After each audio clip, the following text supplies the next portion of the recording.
Alec Guinness was known as an acting chameleon, capable of adapting himself to any part. It was a reputation he won after playing a huge range of roles in some of the best British films ever made.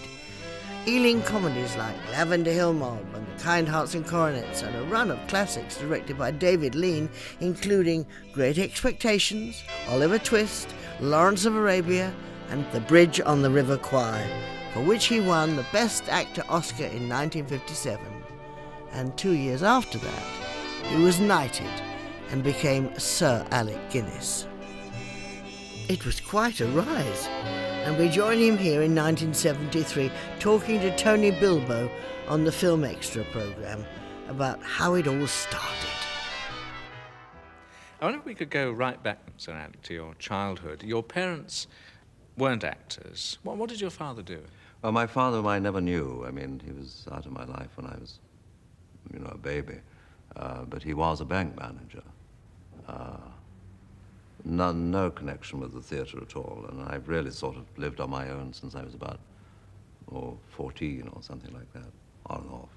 So at what point did you realise that you had to be an actor? I don't know. I mean, hindsight and is very clever. I consciously knew I wanted to be an actor by the time I was 16, that's for sure. If I look back now, I think I always was an actor from, the age of 5 or 6 or something. I was always, in dormitories at school, telling stories. They'd all fallen fast asleep, but I went on telling, nighttime stories and acting them out madly in my bed in the dark. And you've no idea why? I suppose, I think it's a great mistake to, I would never go to a psychoanalyst to sort this out for me. I don't want to know why. I guess kind of lonelinesses and insecurity of personality and character, and therefore latching on to make-believe and pretending. For me, acting is just, let's pretend. It still is. You have to apply it, or you learn certain skills, and then they become too much, and you have to try and abandon them. But it is, let's pretend, and I think anything that goes much beyond that becomes pretentious. Yes, I don't want to delve into pop psychology, but are you, as a generality, happier when you're acting than doing anything else? I'm happier when I'm rehearsing, because then all antennae are out, particularly in the theatre, because the rehearsal period then lasts a month, roughly. Film rehearsals, of course, are inclined to be very off the cuff and swift. But even then, it seems to me I'm at my most alive, both in trying to find a character, in the general situation, what the whole thing's about, and an alertness as to where one is and what one's doing. Once the acting job is started, it's, I suppose, like in a way, like an office job.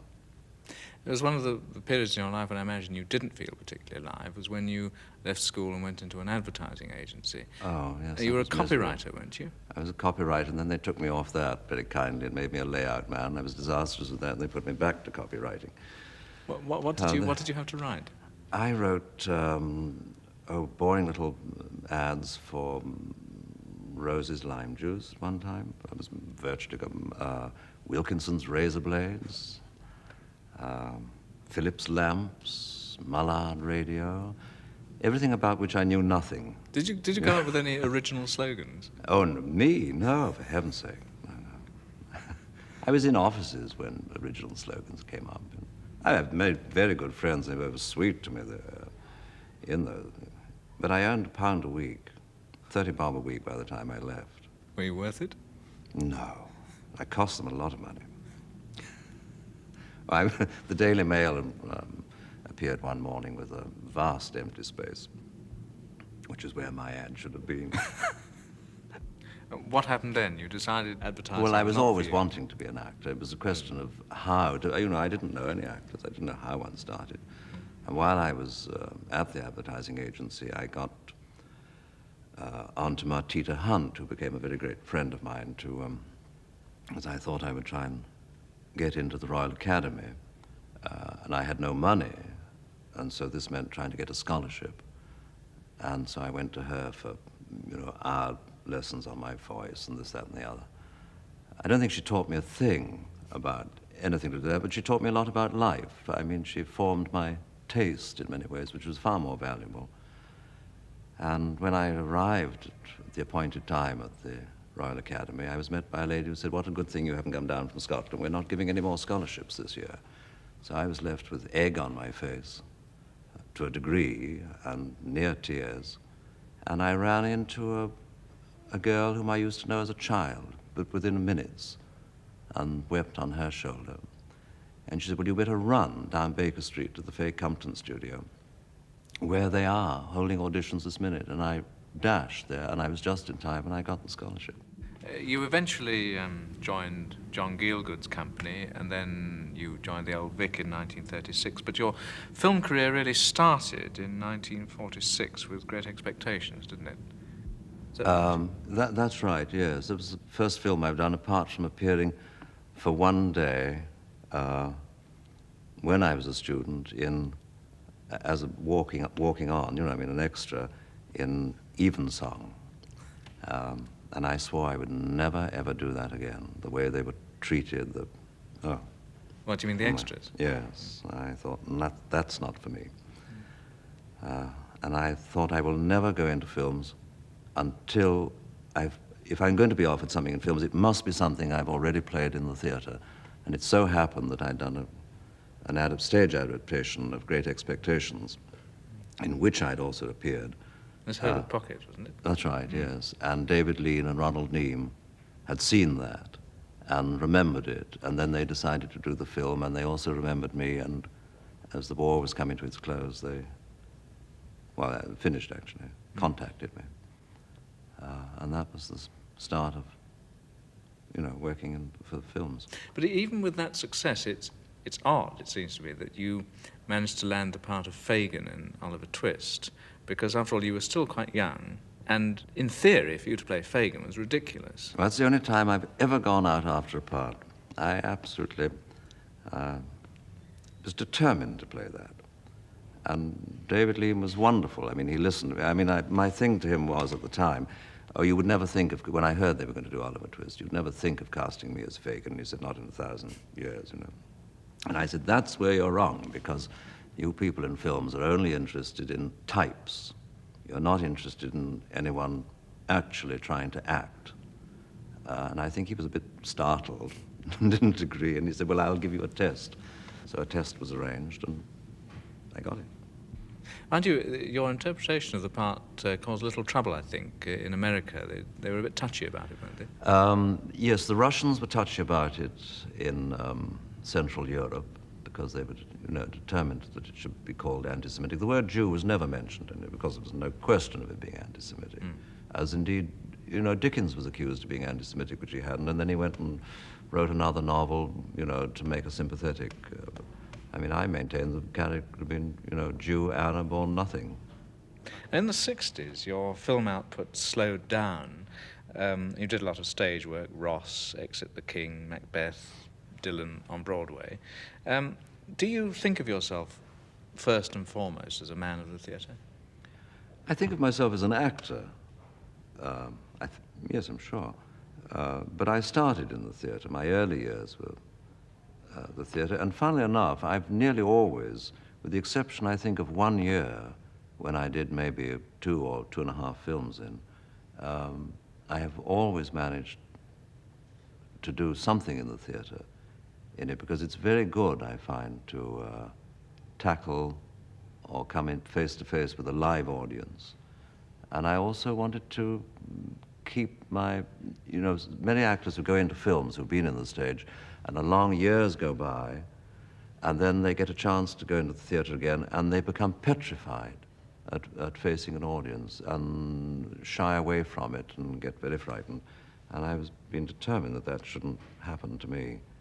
And on the whole, I'm happier in the theatre, not from any other reason than in the theatre you're your own boss. If something has to be cut, a scene has to go, or a few lines or a speech or something, then you can mold your performance round that gap, or if something extra goes in, whatever the case may be.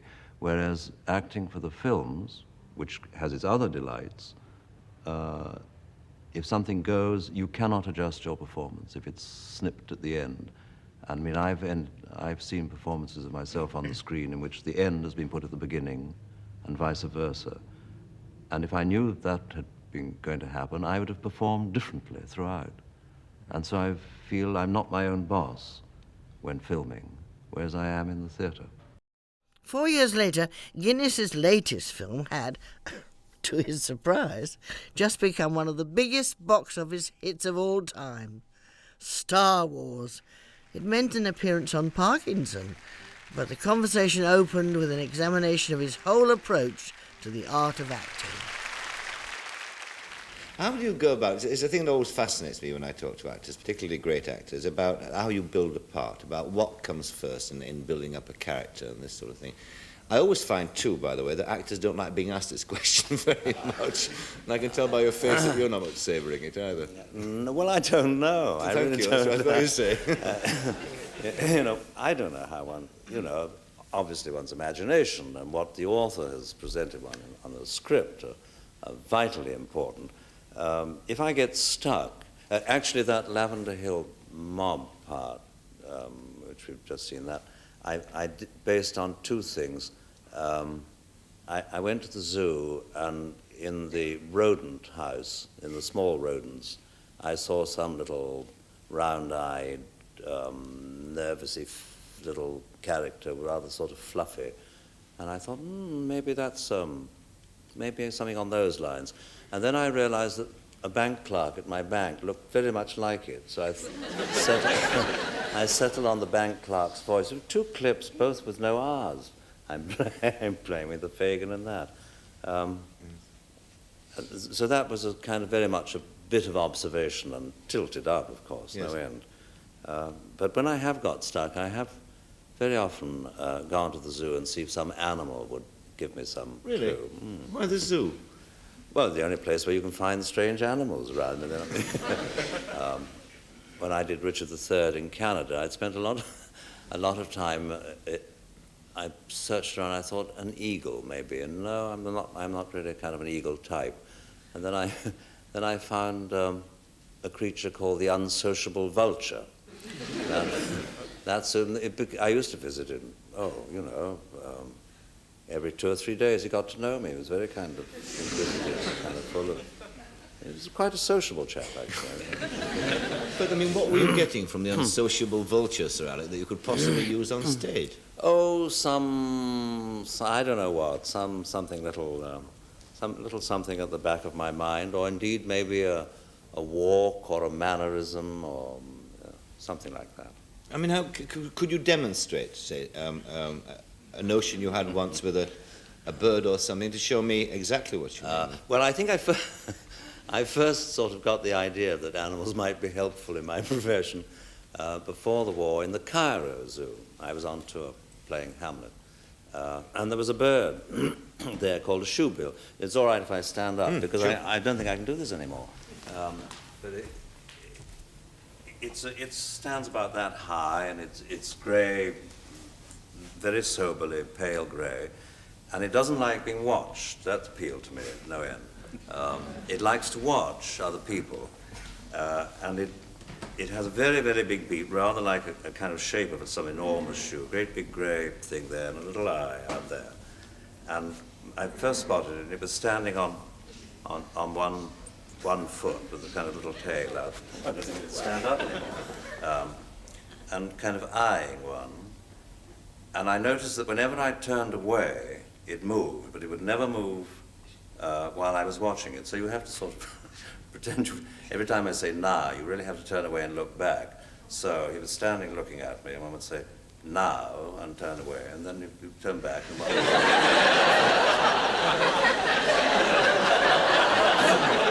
and one would say now and now.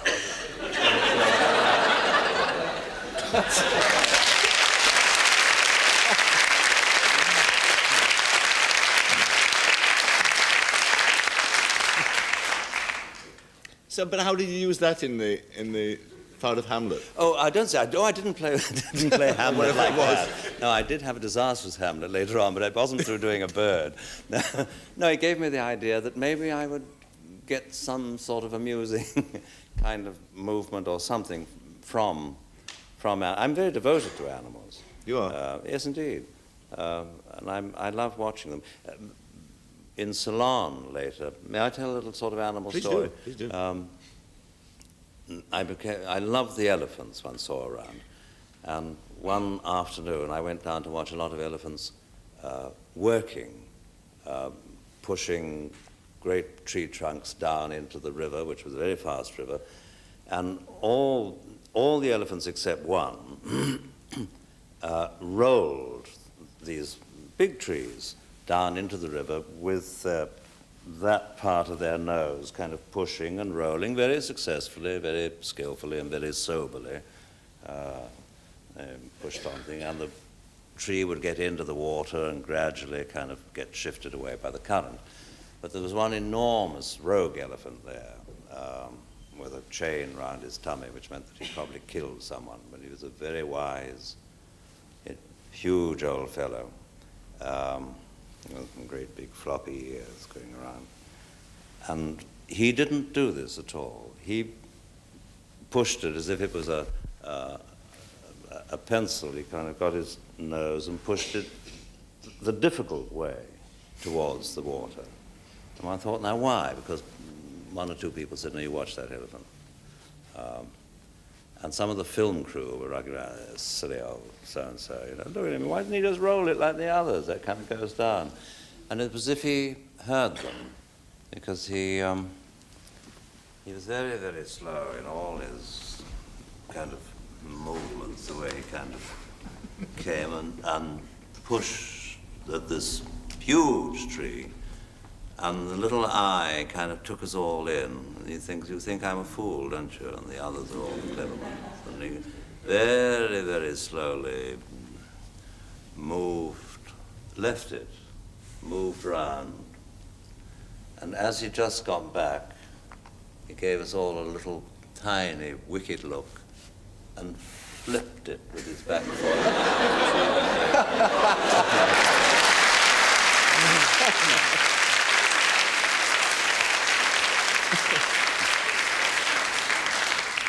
What a lovely story. I adored the elephant. Yeah. You were telling me earlier, actually, that you told me that you had a parrot once that you tried to teach how to act, didn't you? Oh, I didn't teach it how to act. No, it was a splendid actor. I tried to teach it a Hamlet soliloquy. We didn't get very far. He was a South African grey, and I was very fond of him. He's dead now, alas, poor old thing. He's gone to a feathered world elsewhere. Yes. About 4 years ago. But he used to get as far as I didn't teach him the accent or the tone. I mean, I did it quite straight at him. But he finally used to say, "Oh, what a rogue and peasant slave am I! Is it not monstrous that this parrot?"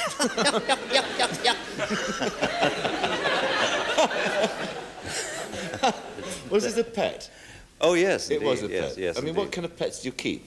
Well, I had, after the time in Ceylon when I was doing Bridge on the River Kwai, I took to tropical birds for a bit, for a few years. I haven't got them now because there were always tragedies when I was away and I couldn't bear it anymore. At the moment, I've only got 2 dogs and a cat and 3 goats. 3 goats, yeah. You were mentioning there watching out, observing animals, and somebody's getting an idea for a walk from an animal. In fact, you've been on record as saying that you only really start getting into a park when you get a walk. Is that right? Yes, I think so. I don't sort of feel happy until I'm doing it from the ground upwards, so to speak. This used to be very self-consciously done when I was a student, and it really came because I had no money to spend. I could allow myself 6pence a week, and there was really no entertainment. I used to spend that 6pence a week on going to the gallery at the Old Vic, and the rest of the time was following people in the street, surreptitiously, of course. And I used to follow people and watch their walks, and I felt I got to know something about them. and I used to imitate their walks behind them. Really? And I began to feel at least I know their mood, or that they're in, or whatever their ailments are, or whatever it might be. And that kind of got rather stuck. I don't do it now. I very seldom nowadays, laziness, consciously observe what someone's doing. Yes. I've lived on that store for many years. I really should store up again, I suppose. Yes, I suppose that when you're in a part, then you draw something from the back of your mind that you observed some time ago, the way somebody moved. Or Well, I think it's got to become, or for me anyway, got to kind of become unconscious again. I mean, there was a time when I used to consciously think, I remember seeing that man do that, as probably I did in the Lavender Hill mob film. But it's kind of best if you've forgotten and comes up again and you don't quite know where it's come from. What about that famous walk in River Kwai? You mentioned the film there, when you've been put in that awful isolation thing, and you had that extraordinary, staggering, lurching walk across the parade ground when they let you go. Where did that come from? Well, that's a sort of very personal one. But it's true because it shows the funny process that does go on with an actor, maybe. My son had polio when he was about 12 and was paralyzed from the waist down. He's fine now. I mean, he can, plays rugby and rushes around, does whatever he wants. But when he was recovering, and walking again a bit, it was obviously a very stiff, strange walk. And I had a little cine camera, and I remember when he was first walking, taking shots of this, and then when one saw it on the screen, my wife and I persuaded ourselves that he was fine, he was walking fine, but obviously deep down inside one thought, oh Lord, he's going to limp for life or something, of that nature. And years later, when it came to doing that scene on the River Kwai, I found myself doing the identical walk that I had on that little cine camera from 5-6 years previously. I'd entirely forgotten. I didn't know I was doing it. It was only when I saw myself on the screen, I thought, where on earth did that curious, slightly lurchy, bent walk come from? It was the same as I had on the cine camera. It was extraordinary. But what about the great film stars that you've met in your long career in the movies? I mean, who are the ones that you remember most vividly? Well, that's difficult. Most vividly, they've all been fairly vivid. One's met a great number. When I first went to Hollywood, an unlikely story, but true, there was a party at whatever the hotel was, Beverly Hills Hotels, I think. Enormous party. I hadn't been asked, and it was being given by John Wayne, and he suddenly heard I was in the hotel, and very kindly, about midnight, phoned up and said, oh, come on down, put on a black tie and come on down. And so I was thrilled and went down to this great gathering. And it was the first time I met Betty Bacall, whom I was very chummy with and liked. And I was talking to her, and she was ravishing and marvelous, when a well-known Hollywood agent came up and dragged her and said, oh, you mustn't be seen talking to that limey, come on. And I was so furious, I've only clocked anyone ever in my life, and I clocked him.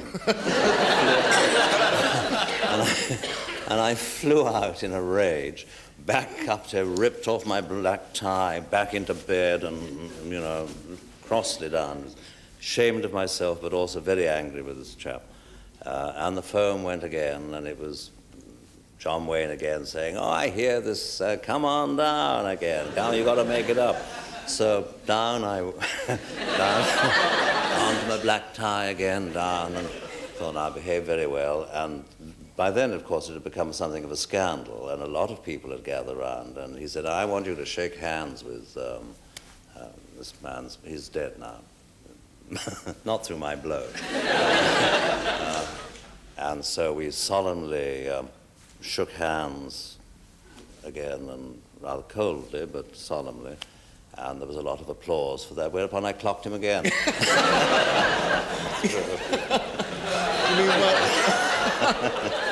mean, So while shaking hands, you pulled him on. I mean, it was something he said again. I don't know what it was, but it drove me mad. And,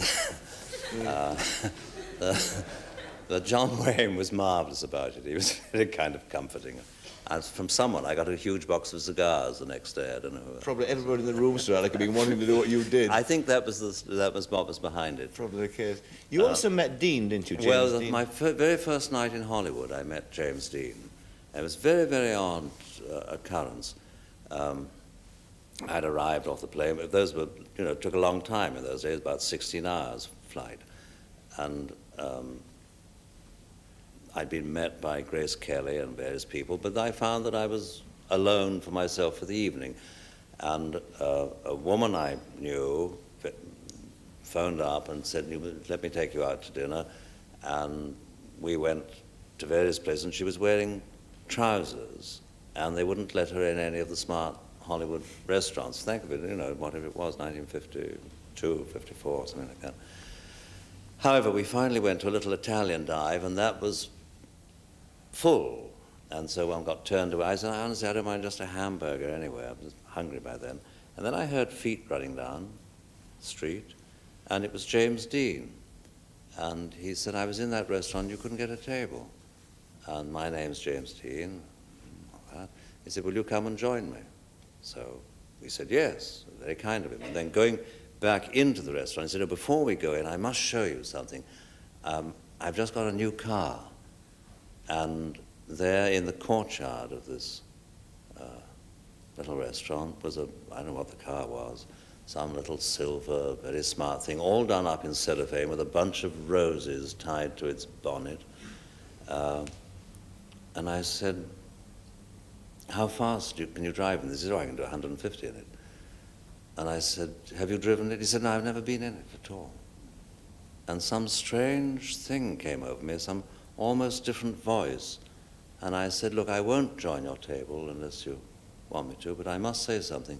Please do not get into that car, because if you do, and I looked at my watch, and I said, if you get into that car at all, it's now Thursday, whatever the date was, 10 o'clock at night, and by 10 o'clock at night, next Thursday, you'll be dead if you get into that car. I said, oh, nonsense. So we had dinner, we had a charming dinner, and he was dead the following Thursday afternoon in that car. It was one of those odd things. Has it ever happened to you before? No, I'm glad to say. But it was one of a very, very odd, spooky experience. He was I liked him very much too. I'd love to have known him more. Yes. Now let's talk about the latest aspect of your career, which is, it's quite extraordinary. You've been all these years in movies, and now all of a sudden you've hit the jackpot with a thing called Star Wars, which I saw last week, and I think just loved it. I think it's super. I think it's marvelous escapism, and it'll clean up. But how did you come to be involved with a piece of science fiction like that? Well, it arrived as a script. I was just finishing a picture in Hollywood another day to go, and the script arrived on my dressing table. And I heard that it had been delivered by George Lucas, and I thought, well, that's rather impressive, because he's an up-and-coming and very respect-worthy young director. So, and then when I opened it and found it was science fiction, I thought, oh, crumbs, this is simply not for me. And then I started reading, and it seemed to me the dialogue was pretty ropey. But I had to go on turning the page. And that's an essential in any script. You've got to know what happens next, or what's going to be said next. And I went on reading, and I thought, no, I like this. If only we can get some of the dialogue altered. And then I met him, we got on very well, and I found myself doing it, that's all. And it's made more money than any other movie ever made. So I'm told. And you've got yourself part of the action. Ah, well. 2.5%, isn't it? No, not quite that, no. What is it?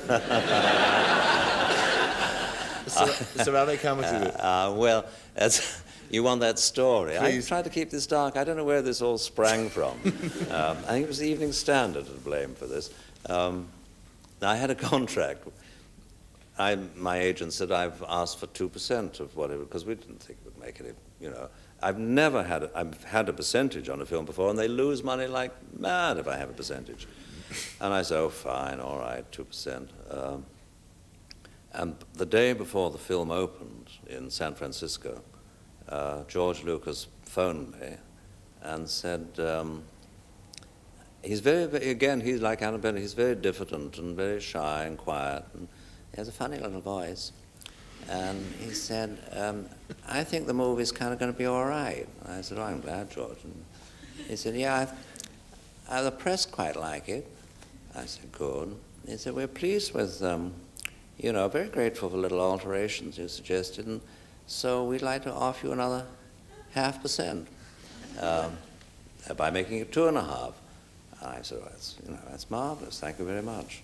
But a matter of a few weeks later, in fact, the day I saw the film, I've just seen it once, the producer, who again is a charming, delightful chap, I said, about this little extra something you were kindly offering, I wonder if we could have something in writing just so that, my agent and so on believes this. And he said, oh, about the 0.25%, yes. No fool there. Yeah. So it's 2.25%. We Yeah. put that right. Yes, sadly. All right.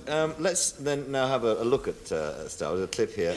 I couldn't begin to appreciate or lead up to this clip. Don't ask me either. No, if you don't know, nobody does. But here we are. You play a sort of guru figure. Here you are. I have something here for you. Your father wanted you to have this when you were old enough, but your uncle wouldn't allow it. He feared you might follow old Obi-Wan on some damn fool idealistic crusade like your father did. Sir, if you'll not be needing me, I'll close down for a while. Sure, go ahead. What is it? Your father's lightsaber. This is the weapon of a Jedi Knight. Not as clumsy or random as a blaster. An elegant weapon for a more civilized age. For over 1,000 generations, the Jedi Knights were the guardians of peace and justice in the old Republic. Before the dark times. Before the Empire. How did my father die? A young Jedi named Darth Vader, who was a pupil of mine until he turned to evil, helped the Empire hunt down and destroy the Jedi Knights. He betrayed and murdered your father. Now the Jedi are all but extinct. Vader was seduced by the dark side of the Force. The Force? Now, the Force is what gives the Jedi his power. It's an energy field created by all living things. It surrounds us and penetrates us. It binds the galaxy together.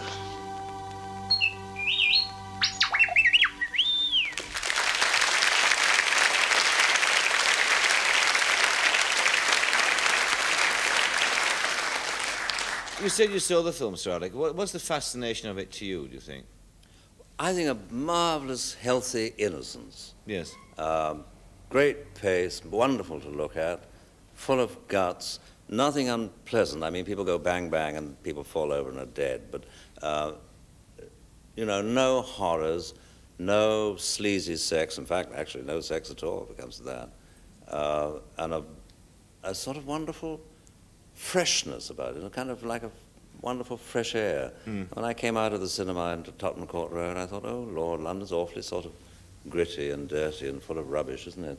Because this had all been so I think that's invigorating. Absolutely right, actually. One of the few movies I've come out of recently where I really felt happy and uplifted when I came out. I'd enjoyed myself, actually. That's all. I mean, people are going to read too much into it. It's a simple stuff for all ages. Are But they I doing think that it's great now with fun. you because of the kind of, sort Doing of what? reading more into it, the sort of guru figure that you Oh, play? yes, I'm getting some pretty strange letters. Are I you? don't mind telling you. Really?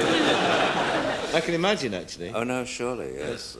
My wife and I have got problems. Would you come over and live with us for a few months? I think we can solve Yes. You could have yourself a fine time. The success of Star Wars meant Guinness never had to work again. And he grew increasingly selective about the roles he accepted. He won huge praise for his portrayal of George Smiley in the BBC series Tinker, Tailor, Soldier, Spy and Smiley's People, He also started writing what became an acclaimed series of autobiographies, and then, in 1988, he was nominated for an Oscar for another Dickens role, a 6-hour version of Little Dorrit that he discussed in this interview with Barry Norman. So, Alec, were you in any way daunted when you were asked to play Dorrit to learn that the film was going to run for 6 hours? I thought it was an absolutely astonishing, foolhardy job. I'm not daunted from my own point of view, but I thought, how the heck are they going to do a film which is in 2 parts for that amount of time? But they've brought it off. What about the character of Dorrit that you play? Presumably you don't just take a part because it's offered to you. There must be something there that attracts you. What was it that attracted you to that role? Well, flattered, first of all, to be asked to do it. Then thought I'd better read the novel, which I'd never done. And there's a feckless, vain, silly, but kindly man, full of foolish schemes and a great folie de grandeur when he comes out of prison. And I could see little shades of myself here and there in that, perhaps. Anyway, I thought it was worth making a stab at. What parts of yourself did you find in that list of adjectives, none of which is terribly complimentary? Wrong decisions, stupidities, sometimes thinking things are going to turn out wonderfully well when they're not. I mean, just not thinking things through. See to my cuff, Amy, if you please. How long you've been. You're a good girl. You're a very good girl. My favorite child. It's not very hot. Were there any letters? No, Father. What am I to do if that letter doesn't come? What am I to do, fettered as I am? Are you quite sure there were no letters? Can't someone carry the hot water for you? It's not heavy.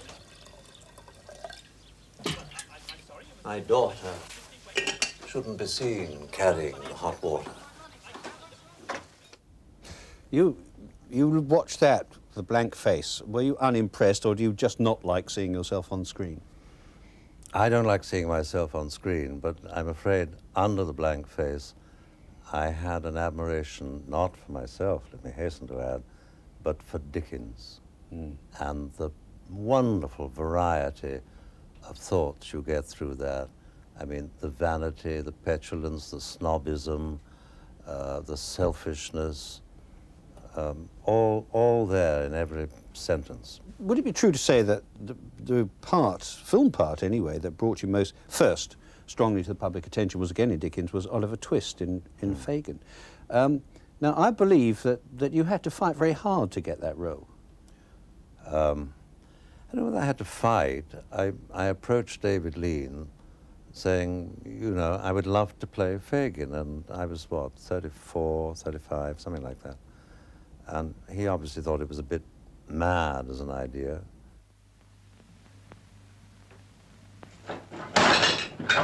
Why are you awake? Speak out, boy, quick. I couldn't sleep any longer, sir. What have you seen? Nothing, sir. You were not awake an hour ago. No, no, indeed, sir. Are you sure? Yes, sir. My dear. I only tried to frighten you. Did you see any of those pretty things, dear? What do you think of that one? Howard Davis is splendid. I don't know. It's a bit theatrical, isn't it? Because after Kind Hearts and Coronets, which came very soon after Oliver Twist, you were given this name of the Man of 1,000 Faces. It took you a long time to live that down, didn't it? Oh, that was a publicity stunt which has dogged me not all my life, but for so many years. There's one further question I must ask you, Sir Alec. You're wearing what looks like designer stubble. Now, I imagine that you are not vying with Mickey Rourke for a part in a film. Could you explain? No, this is because this is kind of a week old or something like that, and it's got another couple of weeks to go. Before I go to Venezuela on film location for Evelyn Waugh's A Handful of Dust. There is quite a nice tie-up, isn't there, between A Handful of Dust and indeed the film we started off discussing this evening, Little Dorrit. Yes, it's pure coincidence. But the last line that I have to say, I mean, it's in Evelyn Waugh's novel, in A Handful of Dust, is to the young man who's reading Dickens to me. I say, let us read Little Dorrit again. No, lovely from my point of view. The following year, Guinness received a fellowship from BAFTA. He carried on working occasionally into the 1990s and died in West Sussex in the year 2000, aged 86. The obituaries called him the most versatile actor of the 20th century and quoted his response when he was asked what he'd be doing if he hadn't become an actor. His answer? I don't know what else I could do but pretend to be an actor.